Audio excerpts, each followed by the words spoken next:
Hello friend, मैं बेटी विवाह गीत गा रही हूँ। थोड़ा दर्द सा गीत है, आप लोग सुनिए और अच्छा लगे तो लाइक कमेंट कीजिए और मुझे ढेर सारा प्यार दीजिए आप लोग।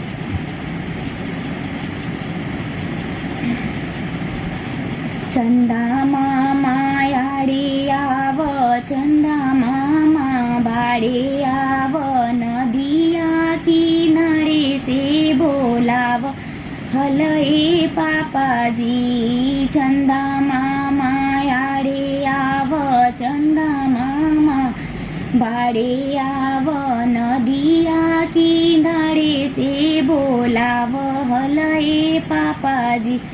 जब हम लैका रहनी धूड़ी माटी खेलते रहनी, चंदन समझी धुड़िया झार हलए पापाजी। जब हम लैका रहनी धूड़ी माटी खेलते रहनी, चंदन समझी धुड़िया झार हलए पापाजी। जब हम सियान भैनी जीव के जंजाल भैनी, घर से निकाले लागी सोच हलए पापाजी।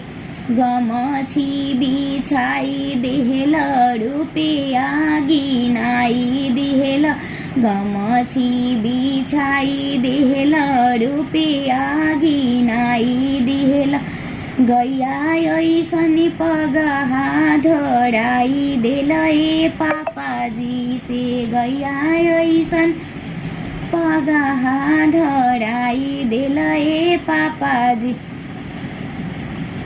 आपको कैसा लगा फ्रेंड गीत? आप लोग अच्छा लगे तो लाइक और कमेंट ज़रूर कीजिएगा और आप लोग पूरा सुनिए गीत को। कैसा लगा आप लोग को और जरूर बताइए कमेंट।